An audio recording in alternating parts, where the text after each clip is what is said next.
Rakkoon guddaan barnoota rakkoo naamusaatiin lakkoo qulqullinaati. Quality of education. Baay'ee gadi bu'ee jira. Kun immoo mallasaan waan godhe qaba. Faranjii ittiin sosobuuf maallaqa ittiin argachuudhaaf jecha yeroo baay'ee waan haasofnedha kun. Lakkoofsa guddisuu sababa jedhuun qulqullina baay'ee gadi buusee jira jechuudha. Lakkoofsa manneen barnootaa baay'ee bal'ise, lakkoofsa barattootaa baay'ee bal'ise, kan yuunivarsiitii kan haayiskuulii baay'ee bal'ise. Garuu adaduma bal'isuun garuu qulqullina irratti xiyyeeffannaan hin kennamne. Lakkoofsi barataa daree keessaa baay'ata. Barsiisonni qophii gaarii fi gahaa hin qabanii. Sababa kanaan barnoonni Itoophiyaa keessaa baay'ee bu'eera. Barattoonni digriidhaan yuunivarsiitii beekamarraa eebbifamanii xalayaa akka sirnaan barreessuu hin dandeenye, kan immoo injinariingiidhaan eebbifamanii hojii bu'uuraa tokko hojjechuu hin dandeenye oomishamaa jiran. Naamusa irratti baay'ee amma kan shakkisiisu jira. Qulqullina irratti yoo kan ta'u taate imaammatas rakkoon isaa imaammata moo waan biraati. Imaammata moo rakkoo dhiheessiiti. Rakkoo piraayoriitiiti kan jedhu irratti ogeeyyoonni taa'anii irratti mari'atanii san sirreessuun waan jiru. Waan shakkisiisu jira amma kana keessa. Fuulleffannaan guddaan naamusa. Maali naamusa isaa? Barattoonni siyaasaa keessatti aktiivli hirmaachuu isaaniiti. Waan biraati miti. Naamusni amma dura biyya kana hin turin kan zamana kana mul'ate yoo kan jiraatu taate sabboonummaan cimee dhufuu isaati. Namni sun yoo dubbatu irra deddeebi'uun jiru jira. Akeekni kaarikulamii haaraa kanaa, roodmaappii haaraa kanaa dhaloota Itoophiyummaadhaan cuuphamee gadi baasuudhaadha. Bakki jirtu akkuma tanuma. Sabboonummaa dagaagee dhufee ummatoonni keessattuu dhaloonni lafaa dhufan kun akka duriititti afaan qabachuu didee eenyummaa isaatiin dhaadatee eenyummaa isaa kabajatee walqixxummaa gaafatee walqixxummaa san gaafachuu qofa osoo hin ta'in harkaan hiixatee waan fudhateef dhaloota kana doomsuu barbaadan jechuudha. Sabboonummaa doomsuu barbaadan. Kan roodmaappii qofa miti kan laalamuu qabu. Ihaadee goggaa wal ga'u maal jedha? Rakkoon hamaan biyya kanaa sabboonummaa dheedhee lafa ka'a. So addatti ilaaluun qabdu kan barnootaatis kan siyaasaatis fuulleffataniiti kan sabboonummaa balleessuu barbaadan. Sabboonummaa eenyuti kan isaan balleessuu barbaadan? Kan Amaaraatiin miti.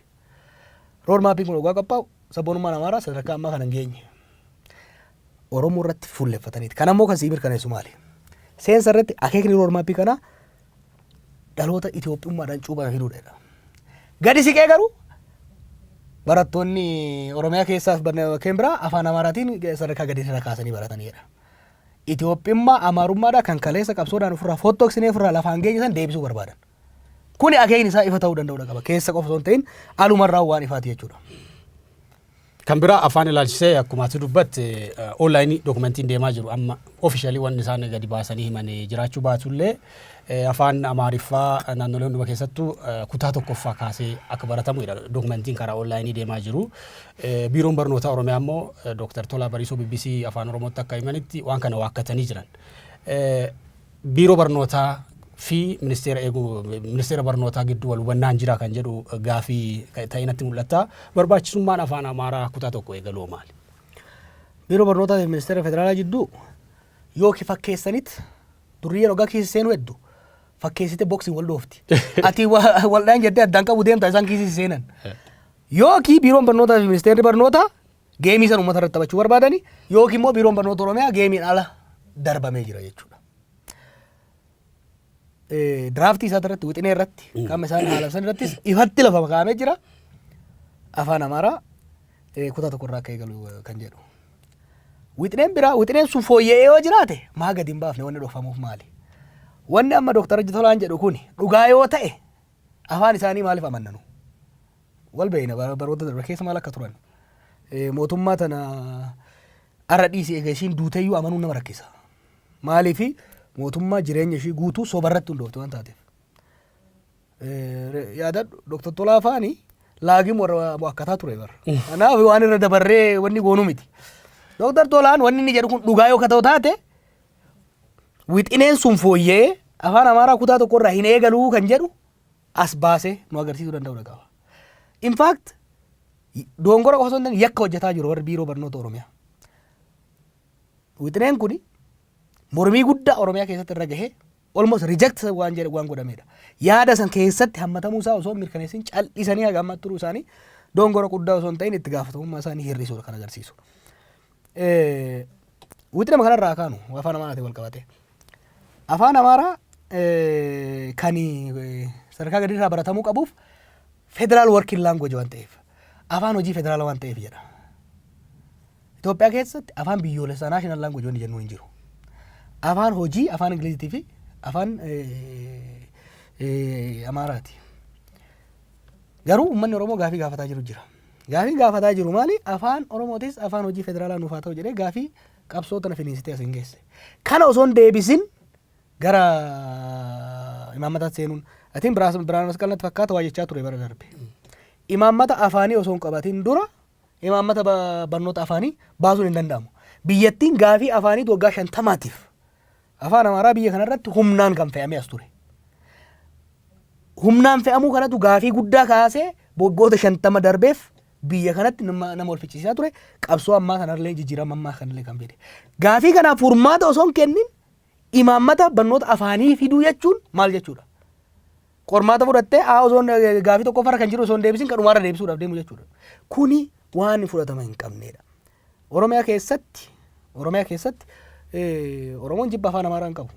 Afaan Amaaraa yoo baran rakkoo hin qabnu. Kaleessas qubee mataa keenya kan bocanne afaan keenyaan barachuu kan eegalle jibba afaan biraa waan qabnuuf miti. Tokko afaan keenya dursinee afaan keenya barachuu danda'u. Lammaffaa afaan barannu san immoo nutu filata malee ormi nuun filu. Afaan Oromiyaa keessatti baratamuu qabu kan murteessuu qabu maatii daa'immanii fi akkasumas immoo bakka bu'aa isaanii mootummaa caffee Oromiyaati. Infaakti caffee Oromiyaati kan murteessuu qabu. Kanaaf keessattuu barnoota sadarkaa duraa irratti mootummaan federaalaa sadarkaa kanatti bahee waan madaa uummataa hooqu afaan Amaaraa sadarkaa duraa irratti fe'a jechuun heera mootummaa diiguu qofa osoo hin taane wareegama hammammaa kafalame irratti qoosu jechuudha. Tarii wanni ifa ta'uu qabu afaan Oromoo afaan federaalaa gochuuf gaafii ijoo uummataa ta'uu hin beekamaa. Akka tarsiimootti warra ODP kanneen fayyada afaan Amaaraa kutaa tokko eegaluun afaan Oromoo afaan federaalaa gochuudhaaf karaa kana amma illuujiin akka uumamne hawaasa keessatti. Warri ODP kun waan dogongoree jira. Sossobne bira dabarra waan jedhamu jira. Wanni sossobamnuuf illee hin qabu dhuga qabna. Wanni sobnuuf hin jiru, wanni nama sossobnuuf illee hin jiru. Biyya teenya irratti, qe'ee teenya irratti afaan keenyaan barachuun mirga keenya. Biyya teenya irratti biyya nuti uummataan wayyaba taanetti diinagdeesiitiif 2/3 kontribuut goonu keessatti abbaan nu wajjin jiraachuu barbaadu nuun walii galuun dirqama isaati. Kanaaf wanni nama sossobnuuf hin jiru. Afaan Oromoo afaan hojii federaalaa haa ta'u hoggaa jennu wanni nama sossobnuuf hin jiru. In fact afaan Oromoo naannoo biraatitti barachuun nu caalaa orma fayyada. Malee wanni nama biraallee sossobnuuf hin jiru. Wanni dhodhoisaan godhamuuf illee hin jiru. Seeran ifatti irratti wal mormine irratti walii gallee goona. Garuu wanni tokko ifa ta'uu danda'u qaba. Oromiyaa keessatti hanga har'aattis dabara milikirraa kaasee hamma darguutitti namni keenya dirqiidhaan afaan Amaaraa barsiifamaa ture. Bara isaan kana keessatti afaan Oromoo hayyamame garuu afaan Oromoo osoo hin guddatin afaan Amaaraa itti deemame. Manneen barnootaa 300tu afaan Amaaraa qofa barsiisa. Manneen oolmaa daa'immanii almost sadarkaa hunda gajtuun harki 85 afaan Amaaraa qofaan barsiisa. Kana hunda obsinee sadarkaa jirrutti amma daa'imman kutaa tokkooti irratti osoo gaafii afaan Oromoo afaan federaalaa gochuu hin deebisin itti deemuu jechuun tuffii oliiti jechuudha. Biyya kana keessatti dhugatti waan hedduu nama gaddisiisu dubbachuuf illee nama saalfachiisu akka hin dubbannes akka hin callifnes nu rakkisaa jiru keessa waan amma isaan as baasan kana. Amma akkaataa kanaan barnootatti yoo seenne rakkina maaliitu maaliifi amma ministeerri barnootaa akka jirutti roodmaappiin kun bara barnootaa itti aanu kaasee hojiirra oola. Akkanaan barnootatti seenuu hin danda'amu. Hin seenamu itti fakkaate. Wanni akkasii hin jiru. Wanni tokko beekamuu qaba. Amma booda Oromiyaa keessatti wanni uummanni Oromoo hin barbaanne wanni uummata Oromootiif hin taane hojiitti hin hiikamu. Kun osoo kan ta'u taate maaster pilaaniitu hojiitti hiikama. Kana osoo kan ta'u taate laagimiitu ijoollee afaan jallisaa itti fufa. Ammas yoo kan ta'u taate roodmaappiin kun qoratamee hayyoota Oromootiin itti amaname san booda haawwan fi abboota Oromooti gadi darbe erga isaan amananii qofa hojiitti kan deemamuu qabu malee dhufanii gubbaadha akkuma kaleessaa dhandhaaranii sanuu amma yeroo Oromoon ilmaansaa aarsaa kafalee sirna cunqursaa ofirraa kaasee haara galfadhe jedhu kana keessatti shira akkanaa fidanii barattoota irratti 7 keessatti isinitti feena jechuun abadan ta'uu hin danda'u. Kana immoo uummanni Oromoo ofirraa deebisa kana shakkiin qabu. Akka waliigalaatti barnoota Oromiyaa wajjin wal qabsiisee gara jalqaba kaafteet sirni barnootaa biyya kanaa dhaabbileen barnootaa manneen barnootaatti kaasee mana kaadiree ta'anii jiru. Manneen barnootaa Oromiyaa keessa jiran dhuunfaan almost gara harka 85 kan ta'ani ol afaan amaaraa barsiisu qulqullina barnoota wajjin wal qabatee rakkinni jiru barnoota oromiyaa wajjin wal qabatee walumaa gala rakkinni itti mul'atu maal godhan jisitti fakkaate manneen barnoota mootummaa baajata xiqqaatti godhu barsiisotaaf kaffaltiin hin kafalamu barsiisota bakka adda addaatti kufteetu achi keessa gama manneen barnoota mootummaa ka afaan oromoo keessatti baratamu keessatti qulqullinni baay'ee laafadha kanaaf namni keenya ka waa xiqqoo maallaqa harkaa qabu of agabsees ijoollee isaa mana barnoota dhuunfaa keessa mana barnoota dhuunfaa immoo hoggaa geessu afaan oromoon jiru afaan amaaraattu jira afaan alagaattu jira jechuudha kanaaf ijoolleen nama keenya xiqqoo waa qabu ka hojjetaa mootummaa kan xiqqoo daldalatu guutuutti amaarayaatti deemaa kan jirtu anamma eegan dhufeen amman kanan hubachaa jiru beektaa kanaaf galalmaan nu ajjeesaa jiranii jechuudha ilmaan hiyyeessaa manneen barnootaa mootummaa keessa jirtu qulqullinni barnootaa waan du'eef caccabtee kuftee jirti jechuudha. Ilmaan warra xiqqoo qabeenya qabu mana barnoota dhuunfaa seenti mana barnoota dhuunfaa keessatti afaan oromootiin barsiifachuu hin danda'u waan hin jirreefi afaan alagaatuudhatti akkuma gaafa Haayila Sillaasee san amaarayaati kan deemaa jirtu jechuudha. Qeegeenya keessatti oromiyaa keessatti waggaa 40 egaa Haayilee Fidaafaa wareegaman booda wanni akkanaa oromiyaa keessatti itti deemaa jiraachuu kun waan nama ajaa'ibsiisaati. Kanaaf gama lamaan manneen barnoota mootummaa qulqullinaan ajjeesu manneen barnoota dhuunfaa immoo afaan alagaa irratti fe'aniit afaan alagaa hayyamaniifit bifa kanaan ittiin deemaa jiran.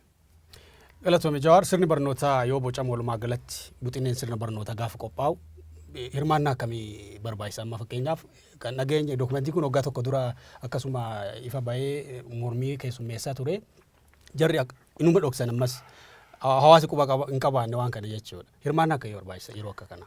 Ana akkam beekutti imaammata tokko jijjiiramuu kan deemu qorannoo godhama. Eenyu qorannoo godha? Namoota ogummaa sanii qaban tokko. Garuu immoo biyya sabaaf sablammii waan taateef dhimmi imaammata barnootaa dhimma biyya ijaaruutiin waan wal qabatuuf siyaasaaf diinagdeef hawaasummaa biyya tokkootiin wal qabateef namoota ogummaa qaban qofa osoo hin ta'in namoota biyya san fakkaatan daayivarsitii sabaaf sablammoota adda addaatirraa wal qixa irratti bahaman keessatti hirmaachuu qaban. Kan akka agarruutti garee tokko kan garee ilaalcha tokkootiif saba tokkootitu itti guutameeti kan qopheesse jechuudha. Kuni ifa barra. Baay'ee dubbisuun qabdu waan isaan jedhan xiqqoo namicha fuula isaatiif waan inni haasa'u irraa ga'uu dandeessa jechuudha. Kanaaf waan akka imaammata barnootaa biyya kanatti wal falmisiisaa ta'e. Biyyi tuni reef ijaaramaa jirti. Reef olaantummaa garee tokkoo jalaa baatee walqixxummaa sabaaf sablammootaatti achi cehuudhaaf dhidhiitataa jirti. Yeroo kanatti gareen tokko qopheesse ilaalcha garee tokkoo qofa fayyadu. Itoophiyaan uummanni Oromootis ta'e uummanni Somaaleetii fi uummanni sabaaf sablammiin biraa irratti qabsaa'e tan durii sun hin deebitu.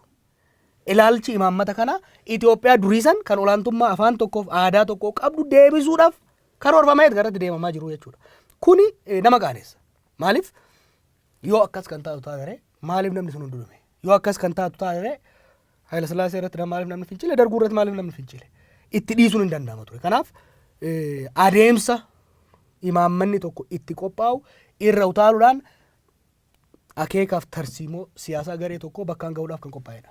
Amma biyyi kun biyya sirna federaalawaati jechaa jirra. Namni baay'ee shakkii of keessatti argaa jira karaa keessumaa murtoowwan dhimma imaammata barnootaa karaa mana marii adawaawiiwwan daddarban kunneen sirna waaltawaa itti deebi'aa jirra waan jedhu gaaffii akkasii kaasaa jiru waan ta'eef mootummaan kanarratti of eeggannoo akkamii gochuu qaba sirna federaalaa jiru kana wajjin. Ka duraa mootummaas ta'ee namuu biyya kanatti waan tokko beekuu qaba. Biyyi tun gara fuulduraa itti fufuu kan dandeettu sirna federaalawaa sabdaneessaa kan wal qixxummaan wal kabajuun keessa jiru. Kan sabaaf sablammiin aanaa haa taatu godina haa taatu naannoo ofii keessatti ittiin of bulchanii Itoophiyaa keessatti immoo akkaataa baay'ina isaanii akkaataa gumaata isaaniitiin qooda aangootii fi diinagdee argatanii ittiin jiraatan yoo jiraate qofa. Self rule and shared rule yoo jiraate qofadha. Hawwiin fedhe yoo jiraate abbaan fedhe waan fedhe yoo kan hawwu taate Itoophiyaan akka kaleessa kan sabaaf sablammoonni walitti cafallaqamanii tokko gubbaa taa'ee kuun jalaa qoraan ta'u hin jiraatu. Kana namni beekuu danda'u qaba. Signaling is dangerous. Yeroo baay'ee irra deebi'ee dubbadha. Doongorri ijoollee keenya waggaa dabre kana keessatti injifannoon qisaasamaa dhufee jira. Fuula kennuun gammachiisuudhaaf jecha sossobuun hin barbaachisu. Nuufi uummanni Amaaraa, uummata obbolaadha uummata waliin jiraatudha. Siyaasaan teenyaaf kasaanii garuu waggaa 150 siyaasa wal faallessituudha. Siyaasaan wal faallessituun akka wal simattu biyya walii ijaaru ni barbaanna waliin ni ijaarranna. Garuu harka kennuudhaan olaantummaa garee tokko fudhachuudhaan already olaantummaa aadaa, olaantummaa dinagdee, olaantummaa afaaniitti biyya kana jira.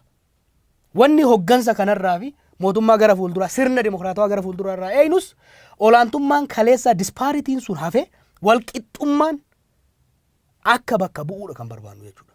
Kuni ta'aa hin jiru. Kuni dongoro guddaa. Mee waan tokko si agarsiisa. Waan milli uummata keenya uummata kibbaa irratti godhe waan seenaa kaleessa kitaaba irraa dubbamu miti hambaan isaa hanga har'aa jira. Fuula kennuurraa kan ka'ee har'a namni nama keenya duguugaa ba'ee fi uummata keenya fixaa ture akka gootaatti ilaalamu eegalee jira jechuudha. Barnoonni isaa maali? Xiqqoo booda mangistuunis goota ta'a. Xiqqoo booda malasaallee deebi'ee goota ta'a jechuudha. Kuni madaa walii tuttuqaa biyya diiguutti waan fiduuf wanni barbaachisu wajjin gattaa'anii dhugaa walitti himanii sirna federaalaa dhugeeffannoo waliit irratti hundoofte jaaruu irratti malee tokko sossobaa kaan sossobaa fakkeessaa deemuun biyya kana gara diigumsaatti malee gara jaaramuutti hin fidu.